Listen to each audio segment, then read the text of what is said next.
Who gave you the flowers? At exactly 9:07 a.m., Nyla Cross knew her carefully constructed world was about to collapse. Ha-Jun stood frozen in the doorway of his office, his Tom Ford suit immaculate, his jaw clenched so tight she could see the muscle twitching beneath his skin. He wasn't looking at her. He was staring at the extravagant bouquet on her desk. Burgundy dahlias, white peonies, eucalyptus, like it had personally offended him. Who sent those? His voice was soft, too soft, the kind of soft that made grown men in boardrooms sweat. Nyla's fingers stilled on her keyboard. In 18 months of working as his executive assistant, Baek Ha-Jun had never asked about her personal life, never raised his voice, never looked at her the way he was looking at her now, like she'd committed treason. "A friend," she said carefully. "What friend?" He moved closer, and she caught the scent of his cologne mixed with something darker. Anger. Possession. Someone I've known a long time. Before she could stop. Him, Ha-Jun picked up the card tucked between the peonies. His eyes scanned the words, and Nyla watched his knuckles go white around the small paper. He read aloud, each word dropping like stones into water. "Saturday can't come fast enough. Love you, T." The silence that followed was suffocating. "You have plans Saturday?"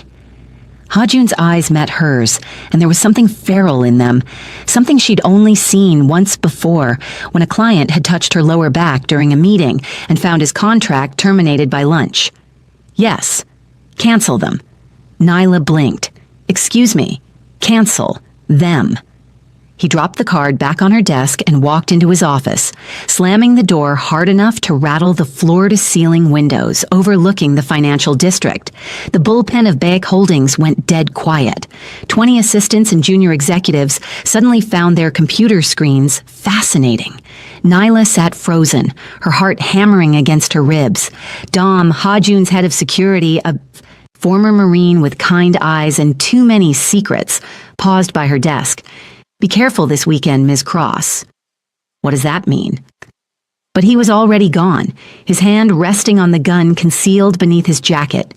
If you're already hooked, smash that subscribe button right in the face because this story is about to get dark. And drop a comment. Have you ever had a boss cross a line? Let's talk about it. Nyla stared at the closed office door, her mind racing. She'd survived 18 months by following 3 simple rules. Rule 1, never ask about the men in Blacktown cars who met Ha-Jun in his private elevator. Rule 2, never be late with the morning coffee. Rule 3, keep your personal life invisible. She'd just broken Rule 3 and she hadn't even meant to. The flowers were from Toby Wells, her best friend since they were 12, the gay photographer who was getting married next spring and had sent the bouquet as a thank you for designing his wedding invitations. The T stood for Toby, not some mysterious lover. But Ha-Jun certainly didn't need to know that. He has no right. Ha-Jun didn't know anything about her life outside these walls, and that had been intentional. Because Nyla had learned early that working for a man like Baek Ha-Jun meant maintaining distance. She'd heard the whispers. Second-generation Korean-American, heir to a real estate empire built on blood and backroom deals. His father, Baek Jae-sing, had been murdered 3 years ago, officially a mugging, but everyone knew it was an execution. Ha-Jun had inherited an empire he never wanted, but refused to let fall. She knew what he was. She'd known since month 4, when she'd seen the bruises on his knuckles, the late-night meetings with dangerous men, the way he'd fired that handsy client without explanation. She'd stayed anyway because the pay was extraordinary, because her mother's medical bills weren't going to pay themselves, and because, if she was honest, she'd been a little bit intrigued by the man behind the monster. But she'd never expected him to notice her. Not like this. Friday passed in hostile silence. Ha-Jun canceled all his meetings, worked behind closed doors, and didn't speak to her once. When she delivered his afternoon espresso at 3 p.m., double shot 82 degrees Celsius, exactly as he liked it, he didn't even look up. At 6 p.m., he left without a word. His driver told her, "He said you can go home, Miss Cross." Nyla sat at her desk until 7, staring at the flowers. She should throw them away. Instead, she took them home to her cramped studio in Brooklyn, set them on her kitchen counter, and tried to pretend her hands weren't shaking. Saturday was supposed to be simple. She met Toby in Williamsburg and they hit vintage shops, laughed over bubble tea, took ridiculous photos for his Instagram. For a few hours, she forgot about the flowers, the strange tension, Ha-Jun's cold fury. Toby posted a carousel of photos. Nyla laughing in a bookstore. Nyla trying on a ridiculous hat. Neela mid-bite into a dumpling. Caption, birthday weekend with my favorite human. Nyla didn't see the notifications. She didn't know that Ha-Jun was sitting in his penthouse overlooking Central Park, whiskey in hand, scrolling through every single photo. She didn't know he'd already identified Toby, run a background check, and discovered the man was engaged to someone named Devin. She didn't know that Ha-Jun had spent 18 months watching her, memorizing the way she took her coffee, the sound of her laugh, the graceful way she moved through his world like she wasn't afraid of him. And she had no idea that seeing her smile at another man, even in innocent friendship, had cracked something open inside him that he'd been desperately trying to keep locked away. Sunday came and went. No email about Monday's schedule. Nyla checked her access to his calendar. Still active. She saw he was at the office, working through the weekend, ignoring her. She drank wine and re-watched Pride and Prejudice, trying not to think about why her boss's silence hurt more than it should. Monday morning arrived cold and gray. Neela got to Bake Holdings at 6:47 a.m., made Ha-Jun's espresso with shaking hands, and carried it into his office. The lights were already on. He was sitting at his desk, jacket off, sleeves rolled to his elbows, looking like he hadn't slept in days. His laptop was open, and Nyla's stomach dropped when she saw her own face on the screen. Toby's Instagram, the carousel of photos, her smile frozen in pixels. "Sit down," Ha-Jun said quietly. "I should go." "Sit down." She set the espresso on his desk and sank into the chair across from him. Her pulse was a drum in her ears. "We need to talk about your weekend," Ha-Jun said. "That's not appropriate." "Was it worth it?" He stood, moved around the desk with predatory grace. "Lying to me?" "I didn't lie. You said a friend. You didn't say boyfriend." His voice cracked on the last word, and Nyla saw something raw and desperate flash across his face before he locked it down. "Because Toby isn't... Don't." He was close now. Too close, his hands braced on the arms of her chair, caging her in. "I've watched you for 18 months, Nyla. I know when you lie." She couldn't breathe, couldn't think. The air between them was electric, dangerous. "You don't get to do this. You're my boss. You don't own my weekends, my friends, my life." "I know." The words came out strangled. "I know I don't, but I want to." The world stopped. "What?" Ha-Jun closed his eyes, and when he opened them again, they were filled with something that looked like agony. "I want to be the one who sends you flowers. I want to be the one you laugh with on Saturdays. I want to be the reason you smile like that." He pushed away from the chair, ran both hands through his hair. "This is why I didn't say anything, because I knew it would destroy everything we've built." Nyla stood on shaking legs. "Ha-Jun, I've been in love with you for 6 months." The confession tumbled out like he'd been holding it back so long it had turned toxic. "And watching you with him, seeing you happy with someone else, I wanted to burn down the world. I wanted to find him and make him disappear.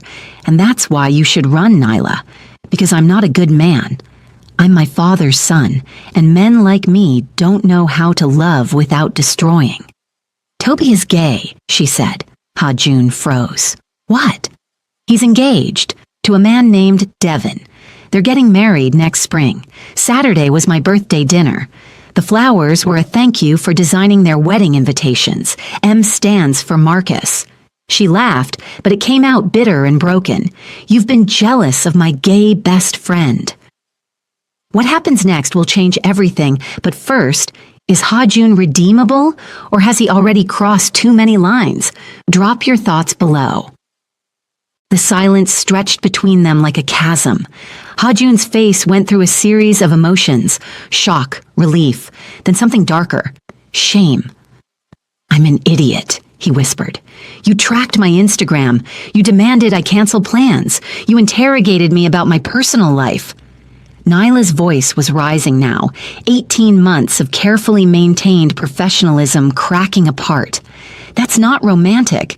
That's terrifying. I know. He sank into his chair, covered his face with his hands. I know, and I'd apologize, but we both know I'd do it again if I thought I was losing you. That's not okay, which is why you should quit. He looked up, and there were actual tears in his eyes. Transfer to our London office. Full relocation package. Double your salary. I'll write you a recommendation that'll get you any job you want. His voice broke. Just get away from me before I hurt you. Nyla stared at him, at this dangerous, powerful man who was offering to let her go, even though it was clearly killing him. And she thought about all the moments she'd pretended not to notice. The way he'd fired that client without explanation. The expensive tin of jasmine tea that had appeared on her desk the day after she'd mentioned loving it. The late nights when they'd been alone and he'd asked about her mother, her design work, her dreams. And he'd actually listened. Really listened. Like her words mattered. The scar on his hand from a car accident that she knew wasn't an accident at all. I should quit, she said slowly, and watched him flinch.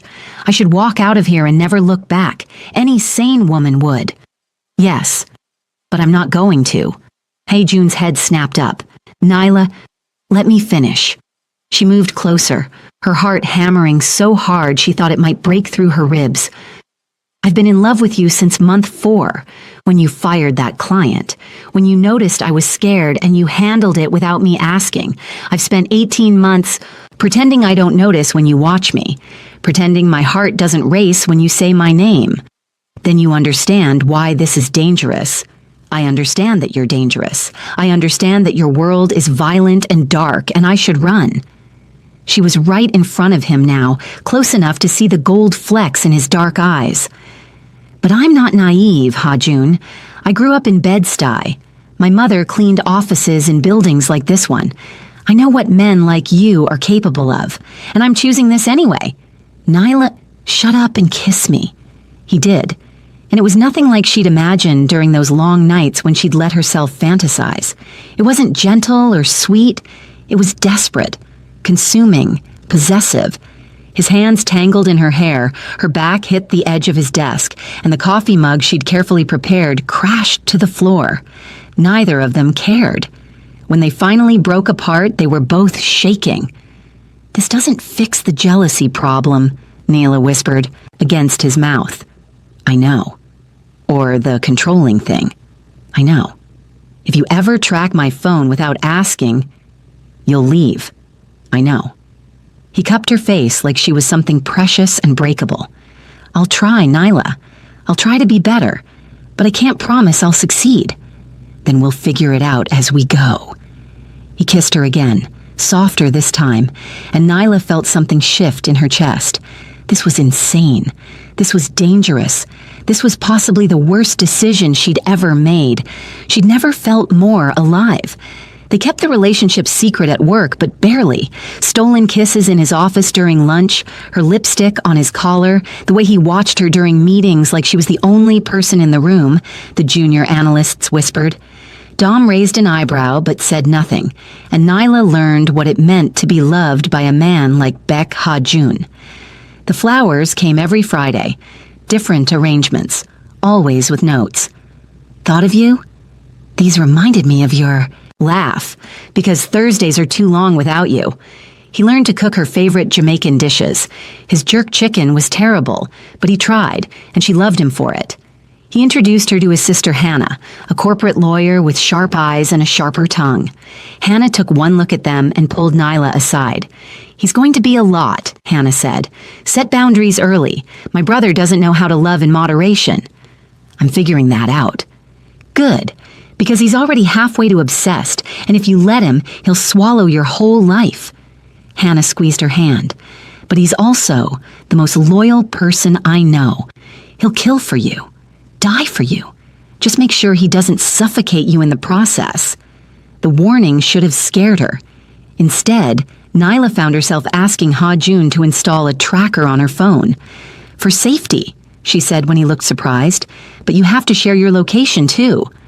He agreed immediately, and she pretended not to notice the black SUV that followed her everywhere, the security detail that materialized whenever she left the building, the way Ha-Jun's jaw would tighten if a man so much as smiled at her. She was learning to navigate his darkness. Most days, it was manageable. He'd check in. "Where are you? Are you safe?" And she'd answer honestly. He'd see her talking to a male colleague and his hands would curl into fists, but he'd breathe through it, trust her. Other days, it was harder. A junior analyst named Marcus, unfortunate name that, had flirted with her at the holiday party. Nyla had shut him down politely, but Ha-Jun had seen. By Monday, Marcus had transferred to the Seattle office. "You can't fire everyone who looks at me," Nyla said that night in his penthouse. "I didn't fire him.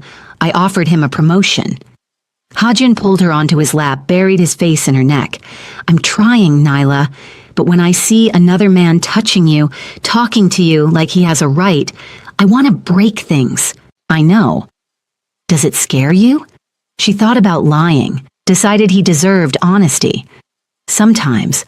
But then I remember you'd never hurt me. You'd hurt everyone else on the planet before you'd hurt me." Without hesitation, he confirmed, and kissed her like he was trying to prove it. But there were other signs of his world. The bruises on his knuckles that appeared after late-night meetings. The way he'd wake up screaming from nightmares about his father's murder. The dangerous men who came to his office in the private elevator. Men with cold eyes and colder hearts. One night, 3 months into their relationship, Nyla woke to find Ha-Jun standing at the window, shirtless, staring out at the city. There was dried blood on his knuckles. "Ha-Jun, go back to sleep." She got out of bed, went to him, took his hand and examined the split skin. "What happened?"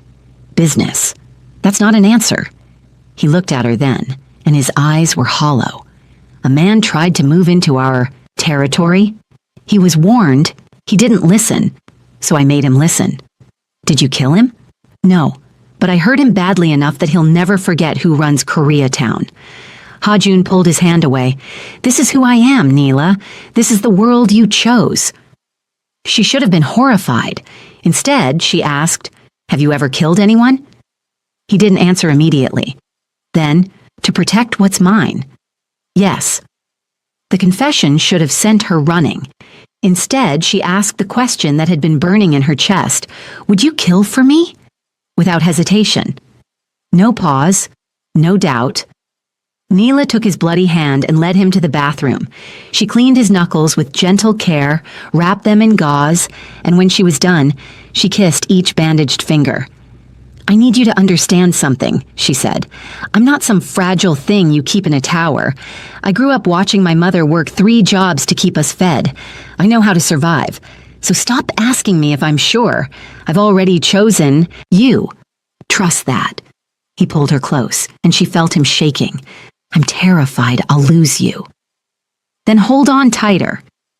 But they had no idea how hard he'd have to hold on, because 2 weeks later, Ha-Jun came home with an invitation to the New York Real Estate Summit, a black-tie gala at the plaza where Manhattan's elite gathered to make deals and settle scores. "I want you to come with me," he said, and Nyla heard the weight behind the words. "Okay. This is me telling the world you're mine. It's also me painting a target on your back." He took her hands. "Alexei Volkov will be there." "Who's that?" Ha-Jun's face went cold. "The man who killed my father, who thinks I owe him half my empire." He pulled her onto his lap, held her tight. "If you come with me, you're choosing this life. All of it. The danger, the violence, the fact that people will always want to hurt you to hurt me.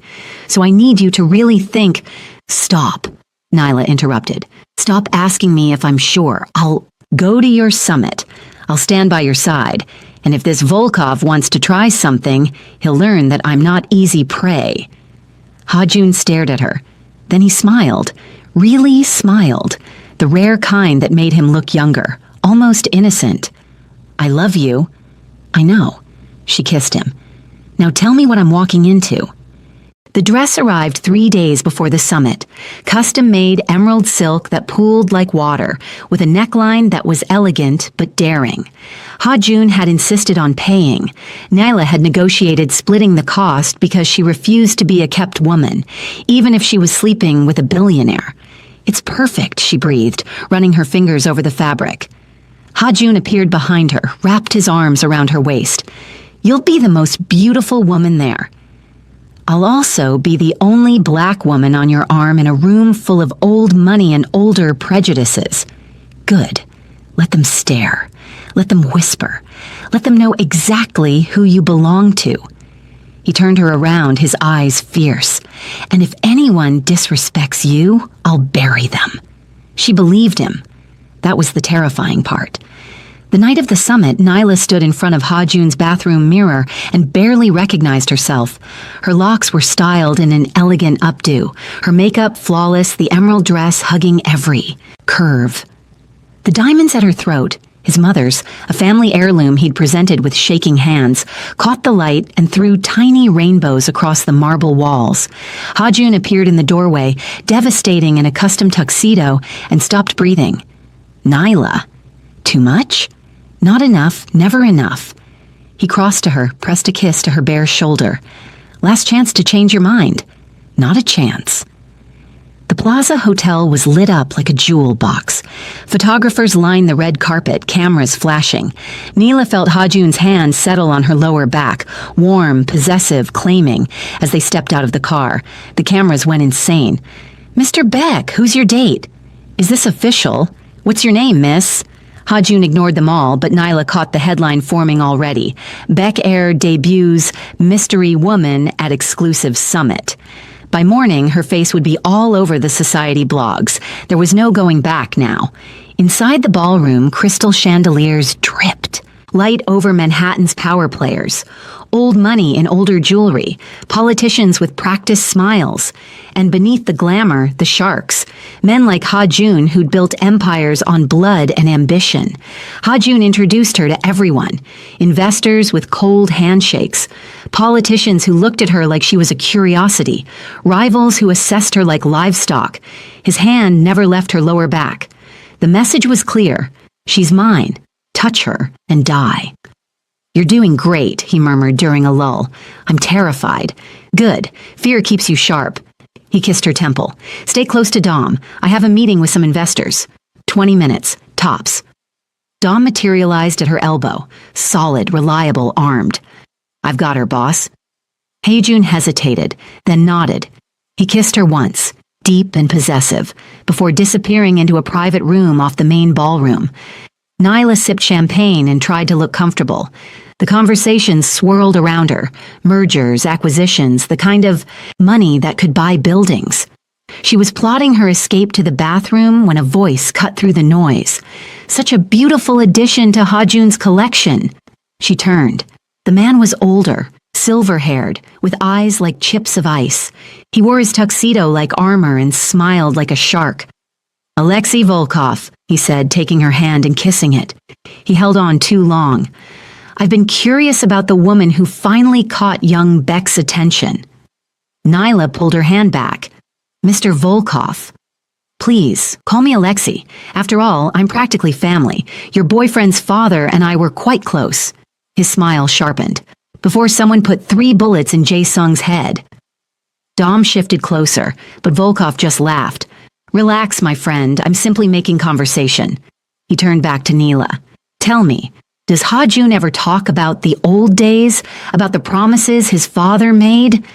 "He doesn't talk business with me." "How refreshing. A woman who knows her place." Volkov's eyes traveled down her body, slow and deliberate. "Though I wonder if you know what you've signed up for. This world of ours, it's not kind to beautiful things." "I can handle myself." "Can you?" He leaned closer, and Nyla smelled expensive cologne mixed with something medicinal. "I wonder if you'd still be so confident if you knew how many people want to hurt Ha-Jun, how many would love to take something precious from him." His smile was ice. "But perhaps you'll find out soon enough." Before she could respond, Hannah appeared. "Alexei, Still making threats disguised as small talk?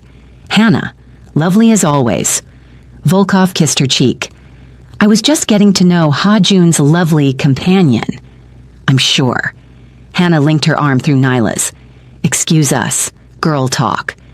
She steered Nyla away, through the crowd toward the hallway that led to the bathrooms. Dom followed at a distance. Once they were out of the main ballroom, Hannah stopped. Are you okay? Volkov's a snake. I'm fine. He was just being himself. Poisonous. Hannah squeezed her arm. Listen, I need to borrow you for a minute. There's someone I want you to meet. A potential investor who's interested in the community development projects. She's in the private lounge. Shouldn't Ha-Jun be there? He's tied up with the board. This is preliminary anyway. Just smile and look pretty. I'll do the talking. Hannah winked. Come on, it'll take 5 minutes. Dom cleared his throat. Ms. Beck, I should stay with Ms. Cross. Dom, it's 50 feet down a private hallway. We'll be fine. Hannah's voice was warm but firm. Go grab a coffee. You look exhausted. Dom hesitated, then nodded. 5 minutes. I'll be right outside. They turned a corner into a service hallway. Empty. Quiet. The sounds of the gala faded behind them. Nyla felt a prickle of unease. Hannah, where? Hannah's face crumpled. I'm so sorry. 3 men emerged from a service door. Large, professional, moving with military precision. Nyla didn't think. She ran, but they were faster. A hand grabbed her arm, yanked her back. She screamed, kicked, aimed for groins and eyes the way her mother had taught her growing up in Brooklyn. Her nails raked across someone's face. She heard cursing in Russian. Hannah, run, Nyla shouted. But Hannah was crying, frozen. They have David. They said they'd kill my son if I didn't. A cloth pressed over Nyla's mouth. Chemical smell, sweet and wrong. She tried to hold her breath, but her lungs were screaming. The world tilted. The last thing she saw was Hannah sobbing, and then everything went dark. Ha-Jun returned to the ballroom smiling. The meeting had gone well. Investors were interested in the community development project, the legitimate venture he hoped would clean the family name. He scanned the crowd for Nyla, for that emerald dress that had made his heart stop. Nothing. They found Dom unconscious in a bathroom stall 15 minutes later, a knot on his head. Security footage showed Nyla being carried out through a service entrance into a white van. No plates. Professional. Ha-Jun watched the footage 3 times, watched her fight, watched her go limp, watched them take her. He didn't rage, didn't react. He went cold, colder than he'd ever been. He pulled out his phone and made 3 calls. By the time Hannah stumbled back into the hotel, sobbing and hysterical, Ha-Jun's people were already mobilizing. They have David, Hannah gasped. They showed me a picture, my baby with a gun to his head. They said if I didn't bring them Nyla, they'd kill him. Ha-Jun grabbed her shoulders. Where is Volkov? Gone. He left right after... She broke. Ha-Jun, I'm sorry. I'm so sorry. They have my son. I know. His voice was dead. Go home, lock your doors. I'll get David back. I'll get her back. He turned to Dom. Find me Alexei Volkov. I don't care what it takes. Find him. What happens next will test everything Ha-Jun claims to. But first, Nyla has to survive the night. If you're here now, do drop a comment and it really helps out the channel. She woke in darkness. Her head pounded. Her mouth tasted like chemicals. She tried to move and realized her hands were zip-tied behind her back, attached to a metal chair. Panic surged, hot and immediate. She forced it down. Panic got you killed. Her mother had taught her that too. Breathe, assess, survive. She was in a warehouse. Red Hook, maybe, judging by the smell of salt water and industrial rot. Moonlight filtered through broken windows high above. Shipping containers lined the walls. And sitting across from her in a folding chair, drinking scotch like they were at a dinner party, was Alexei Volkov. Ah, you're awake. Good. He set down his glass. I was beginning to worry I'd miscalculated the dosage. Where am I? Somewhere Ha-Jun will never find you in time. Volkov smiled. Would you like some water? I'm not a monster. You kidnapped me. Borrowed. I'm borrowing you to make a point. He stood, moved closer. You see, your boyfriend thinks he can ignore the old debts, build something clean, pretend his father didn't promise me half of Koreatown when we started this empire together. His smile turned cold. You're my message to him. Abandon the past, lose the future. He'll kill you for this. Probably. But first he'll give me what I want. Or I'll cut you into pieces and mail them to him one by one, starting with those pretty fingers he loves so much. Nyla's stomach turned, but she kept her voice steady. You really think he'll negotiate? I think he's in love, and love makes men stupid. Volkov returned to his chair. We have time. Hajun's still searching, so why don't you tell me, what's it like, sleeping with a murderer? Keep him talking. Talking meant alive. You tell me you killed his father. Volkov laughed. Smart girl. Yes, I did. Jae-sung betrayed me. Tried to cut me out after I'd helped him. Build everything. So I reminded him what happens to traitors. He leaned forward. But Ha-jun's worse than his father ever was. Jae-sung was brutal, yes, but he understood loyalty.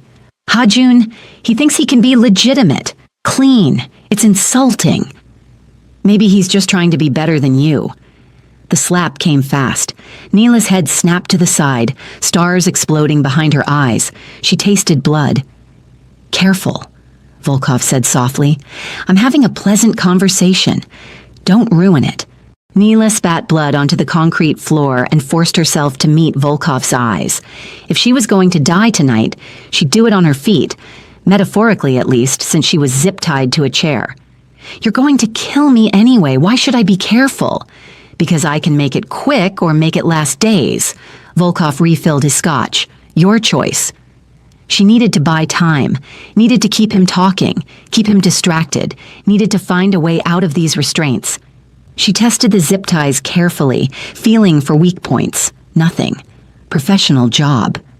What did Jae-sung promise you? Volkov studied her. Curious? I'm tied to a chair in a warehouse. I might as well learn something before I die. He laughed at that, genuine amusement. I like you. It's a shame Ha-jun found you first.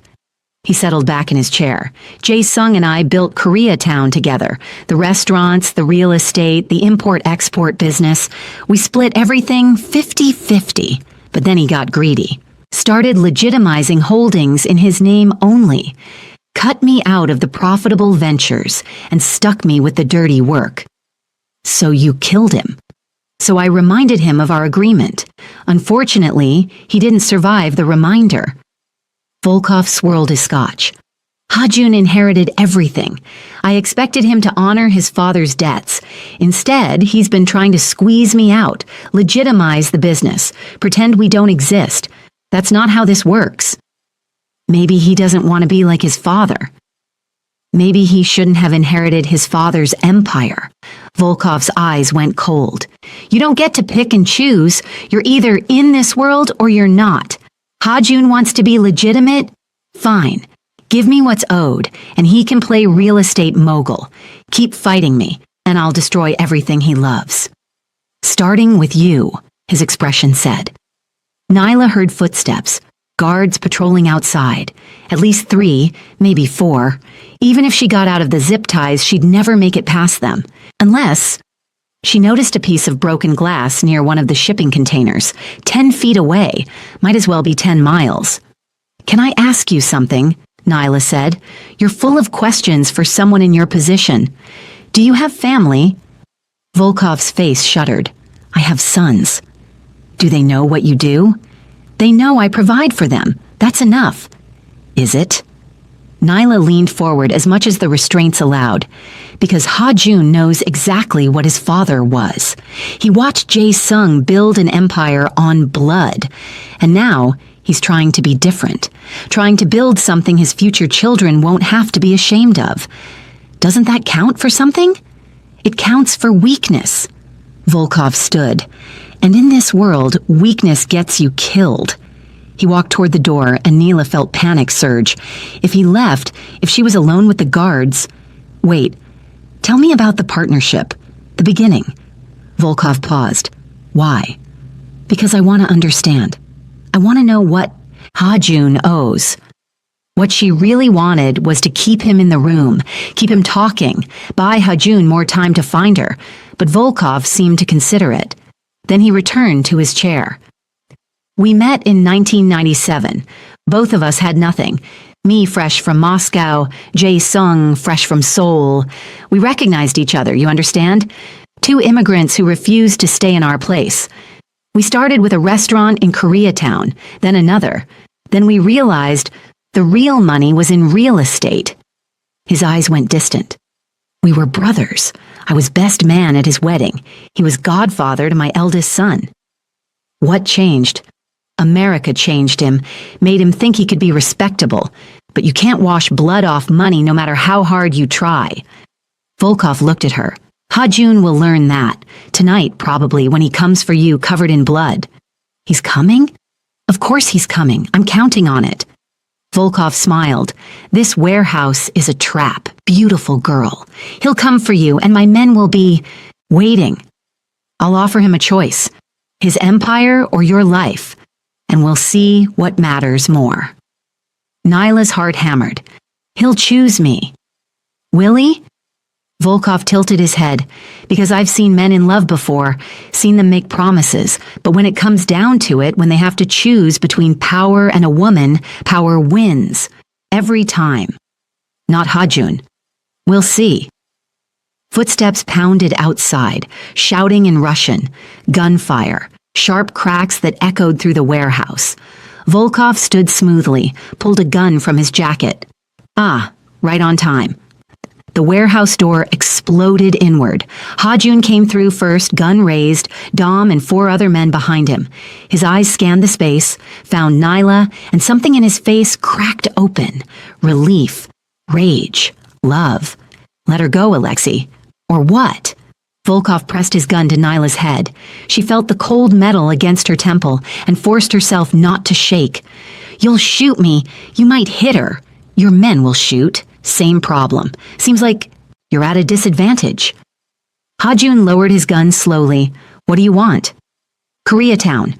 40% of all holdings, signed over by noon tomorrow, and you stop trying to legitimize the family business. We go back to the way things were. Done. Ha-Jun, no. Nyla started, but Volkov pressed the gun harder. Shut up! Ha-Jun's eyes met hers. She saw the calculation there, the cold fury. You have my word. I'll sign the papers. Just let her go. Your word, Volkov laughed. Like your father's word. No, I think we'll do this differently. My men are going to escort you out. You'll go to your lawyer, draw up the papers, and bring them back. When I have the signed documents, she goes free. That'll take hours. Then you'd better hurry. Volkov's finger moved to the trigger. Unless you'd rather I send you home with pieces of her. Ha-Jun's jaw clenched. I'll be back in 4 hours. 3. I'm not unreasonable. Volkov smiled. And Ha-Jun, come back alone, or I'll No. Come back with police, I'll know. Come back with anything other than signed papers, and I'll paint these walls with her brain. Understand? I understand. Ha-Jun looked at Nyla one more time. She tried to tell him with her eyes, don't give up the empire. I'll find a way out. I love you. But then he was gone, and she was alone with Volkov again. The older man released her, stepped back. Smart boy. He knows when he's beaten. You're really going to let me go? If he brings the papers, yes, I'm a businessman, not a monster. Once I have what's owed, you're worthless to me. He returned to his chair. Though I expect he'll dump you afterward. Men don't like being emasculated in front of their women, and watching him choose his empire over his pride to save you, that'll eat at him. You don't know him. I know men. Volkov poured more scotch. In 3 hours, this will all be over. Ha-Jun will resent you for costing him everything. You'll resent him for being the reason you were taken. The relationship will die a slow death. I've seen it before. But they had no idea that Ha-Jun had no intention of bringing papers. While Volkov drank his scotch and lectured Nyla on the inevitability of their breakup, Ha-Jun was 3 blocks away in a commandeered office, assembling an army. Not just his men.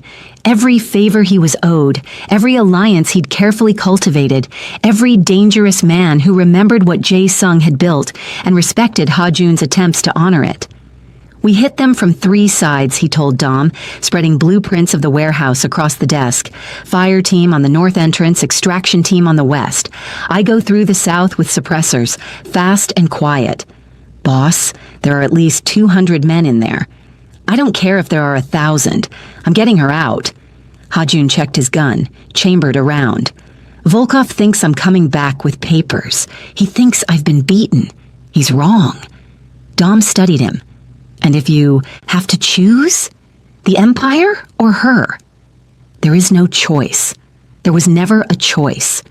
Ha-jun met his eyes. I'd burn down everything my father built before I let Volkov touch her again. The Empire means nothing if she's not in it. Back in the warehouse, Nyla had finally worked one hand partially free from the zip ties. The plastic had cut into her wrists, drawing blood, but blood was slippery. She'd been working on it for an hour while Volkov drank and his guards rotated shifts. 2 hours left until Ha-jun's deadline. She needed to be ready. Tell me something, she said to Volkov. Why do you hate Ha-jun so much? He's not his father. That's exactly why I hate him. Jae-sung understood what we built. Ha-jun wants to tear it down and pretend it never existed. Volkov's words were starting to slur. He'd been drinking steadily. You can't erase the past. You can't build legitimacy on a foundation of blood. But you can try. And you can fail. Volkov laughed bitterly. He'll fail, you know. The Empire will eat him alive, just like it ate his father, just like it'll eat you if you stay. Maybe, but at least we'll try together. Volkov looked at her for a long moment. You really love him? Yes. Fool. He stood, swayed slightly. Love doesn't survive in our world. It gets killed. Slowly or quickly, but it always dies. He headed for the door. I need air. Don't go anywhere. He laughed at his own joke and left. Neela immediately worked harder at the zip ties. Her right hand was almost free, just a little more. The plastic snapped. Her hand came free, bloody and shaking. She quickly freed the other hand, then her feet, stood on shaking legs. She had minutes, maybe, before a guard checked on her. She grabbed the broken glass she'd spotted earlier, held it like a weapon, and moved toward the window. It was 20 feet up, but there was a fire escape. If she could climb... The south door burst open silently. Ha-jun appeared like a shadow, gun, raised, 3 men behind him. His eyes found her, and relief crashed across his face. Nyla. She ran to him. He caught her, held her so tight she couldn't breathe, and she didn't care. You came early, she whispered. I was never bringing papers. He pulled back, cupped her face, checked her for injuries. The split lip, the bruises forming on her wrists. I'm going to kill him. Ha-jun, I'm going to kill him, he repeated, and his voice was death. Gunfire erupted outside, the distraction teams engaging. Volkov's men scattered, shouting orders. In the chaos, Volkov himself appeared from a side office, gun drawn. You couldn't just do what you were told, he snarled. Ha-jun pushed Neela behind him. You took her. You hurt her. You really think I was going to let you live? Noble. Stupid. Just like your father. Volkov raised his gun. Everything happened in seconds. Ha-jun aimed. Volkov's finger tightened on the trigger. Dom shouted a warning, and Nyla grabbed Ha-jun's arm. Don't, she said. Don't kill him in cold blood. You'll become exactly what he thinks you are. He took you. I know, but killing him makes you your father. She stepped in front of him, blocking his shot. Let the system handle it for once, please. Ha-jun's hand shook. The gun wavered, and in that moment of hesitation, Dom moved. He tackled Volkov, disarmed him, had him on the ground in seconds.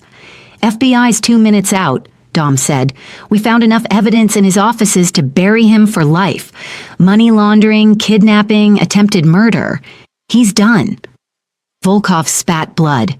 You're weak, just like I said. Ha-jun knelt beside him, gun pressed to his temple. No, I'm smart. Because killing you would feel good for about 5 seconds. Watching you rot in prison for the rest of your life, that'll feel good forever. He stood. Enjoy your cell, Alexei. I'll make sure it's very small and very dark. The FBI arrived in a parade of black SUVs and tactical gear. Volkov was dragged away in handcuffs, screaming threats in Russian. His men surrendered or scattered. By the time the sun rose over Red Hook, 17 arrests had been made, and Alexei Volkov's empire was in ruins. Hajun refused to let go of Nila's hand through all of it, through the statements to federal agents, through the paramedics checking her injuries, through the ride to the hospital where they stitched the cuts on her wrists and gave her something for the pain. "I'm okay," she kept saying, but he wouldn't listen. "He had a gun to your head. You're not okay. I'm not okay." They found Hannah at the hospital too, reunited with her son David. The boy was shaken but unharmed. Volkov's men had kept him in a hotel room with cartoons and pizza, more bargaining chip than hostage. Hannah was sobbing, holding him, apologizing over and over. "I had to," she said when she saw Hajun. "They had my baby." "I know." Hajun pulled her into a hug, David sandwiched between them. "I know. It's over now." But Nila knew it wasn't over.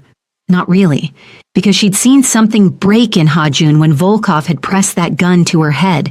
She'd seen the wildness in his eyes, the barely leashed violence, and she knew that what came next would be harder than the kidnapping. They went back to Hajun's penthouse as dawn turned the city gold. Dom stationed guards at every entrance. Hajun poured them both whiskey neither of them drank, and then Noila finally broke. "I can't do this," she whispered. The tears came hot and fast. "I thought I could. I thought I was strong enough, but tonight, being taken, zip-tied, waiting to see if you'd find me before he killed me." "I will always find you?" "You can't promise that." She was yelling now, 18 hours of terror pouring out. "You can't promise I won't die because of you. Your father died. You got shot tonight. Yes, I saw the blood on your shoulder. Don't lie to me. How long before it's me in a body bag?" Hajun tried to pull her close. She fought him, beat her fists against his chest, sobbed against the expensive fabric of his shirt. "I know," he said quietly, holding her through the storm. "I know. And if you want to leave, I'll let you go. I'll buy you a house anywhere you want. Europe, maybe, or California. Somewhere far from this world. I'll make sure you're safe. I'll set up accounts so you'll never worry about money. I don't want to leave, you idiot." She looked up, tears streaming. "That's the problem. I should want to leave. Any sane person would. But I want you. Even though you're dangerous and possessive and your world tried to kill me, I still want you. Then stay." He kissed her forehead, her cheeks, her lips. Tasted salt and fear and love. "Stay and let me spend the rest of my life keeping you safe." "You can't promise." "I can promise I'll die trying." His voice cracked. "I can promise that. Losing you would destroy me. I can promise that I love you more than the empire, more than the family name, more than my own life. Is that enough?" She looked at him, at this dangerous man who'd walked into a trap for her, who'd been willing to give up everything for her, who was shaking in her arms like he was the one who'd been kidnapped. "It's enough," she whispered. "But I need conditions. Anything. Self-defense training, real training. Dom teaches me to shoot, to fight, to escape. I won't be helpless again. Done. Transparency. You tell me about threats before they become kidnappings. No more protecting me by keeping me in the dark. Okay. Therapy. For both of us. To process this. To build healthy boundaries. Or as healthy as we can manage." Hajun nodded. "What else?" "An exit plan." Her voice was steady now. "Money in an account only I can access. A passport, a safety net. Because loving you doesn't mean losing myself. And if the day comes when this world is too much, when I need to leave, I need to know I can." Something painful flickered across his face, but he said, "Okay, I'll set it up tomorrow." "You agree? Just like that?" "Just like that." He cupped her face. "Because I'm learning that love isn't possession. It's partnership. It's trusting you to choose me every day instead of trapping you so you have no choice." He smiled, sad and genuine. "Your therapist is going to be proud of me." She laughed through her tears. "We're insane." "Probably." He kissed her. "But we're insane together." They slept for 14 hours, tangled together, neither willing to let go. When Nayla woke, Hajun was sitting by the window staring at the city. There was a new hardness in his eyes. "What are you thinking?" she asked. "That I need to finish what my father started, not the violence, the legitimization. I need to get us out of this world completely. No more territory disputes. No more men like Volkov." He turned to her. "It'll take years, maybe 5, maybe 10. But I'm going to build something clean, something our children won't have to be ashamed of." "Our children?" He crossed to the bed, knelt beside it. "Someday, if you'll have me, if you'll trust me with that." Nyla ran her fingers through his hair. "Ask me again in a year, after therapy, after we've proven we can survive in daylight, not just darkness. Deal." The months that followed were hard. Nyla started therapy twice a week. Hajun joined her for couples sessions, where a patient woman named Dr. Kim taught them to communicate without the intensity that usually ended with them in bed or fighting. Dom taught Nyla to shoot at a private range in New Jersey. She was a natural, steady hands, good eye, no hesitation. Hajun looked proud and terrified in equal measure. The nightmares came for both of them. Nyla would wake gasping, feeling phantom zip ties on her wrists. Hajun would wake screaming, reliving the moment he'd seen her with a gun to her head. They learned to hold each other through it, learned to talk instead of hiding. Hannah's relationship with them was complicated. She'd betrayed them to save her son. They understood, but trust took time to rebuild. Eventually, over dinners and wine and David's birthday parties, they found their way back to family. The FBI's case against Volkov was airtight. Money laundering, racketeering, kidnapping, conspiracy to commit murder. He was sentenced to 45 years in federal prison. Hajun made sure he was sent somewhere very far from New York. And then Hajun did something that shocked everyone. He started divesting from the family's questionable holdings. Piece by piece, he sold off the gambling dens, the protection rackets, the import-export businesses that weren't quite legal. He took the money and reinvested in legitimate real estate development, affordable housing in Koreatown, community centers, small business loans for immigrants. The old guard was furious, but Hajun had learned something from nearly losing Neela. Power built on fear wasn't worth having. 6 months after the kidnapping, on a spring evening that smelled like rain and new beginnings, Hajun was cooking dinner in his penthouse. Neela was sketching at the table. She'd started freelancing again, building her own client base, her own career. The flowers he'd sent that Friday sat in a vase by the window, dahlias and peonies, their weekly tradition. He set a plate in front of her, jerk chicken that had finally gotten good after months of practice, plantains, rice and peas, and nestled beside the plantains, a ring. Nyla's breath caught. "I know we said we'd wait," Hajun said, kneeling beside her chair, "but I've been waiting for you since the moment you walked into my office with that first cup of coffee. I've been waiting through 18 months of pretending not to love you, through the kidnapping and the therapy and learning to be better." He took her hand. "Marry me. Not because I own you.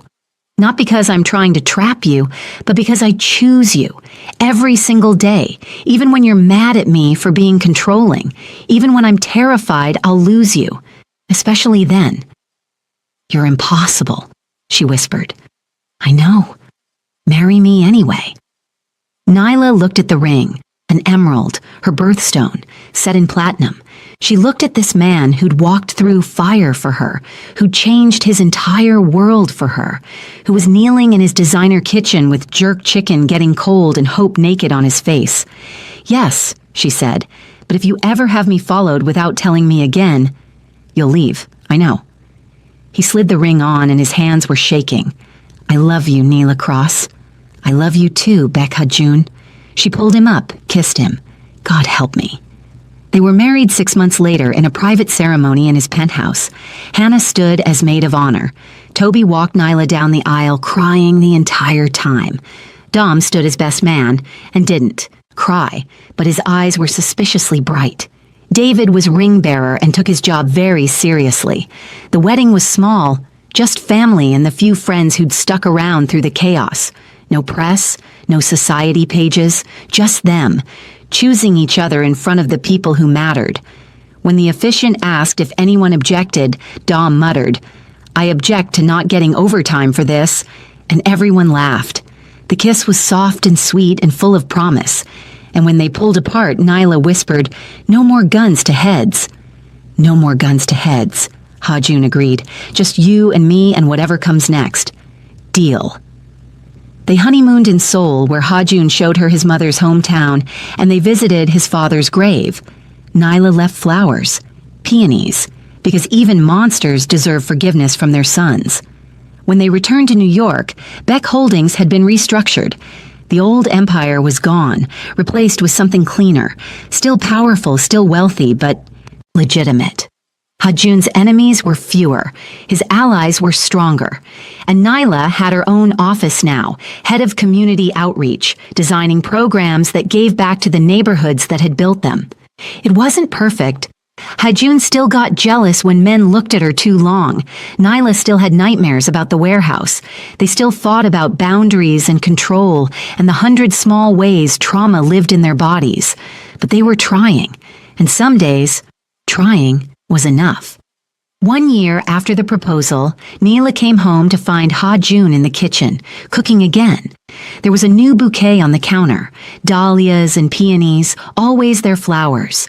The card read, "For the woman who chose the monster and made him want to be better. Happy anniversary. H."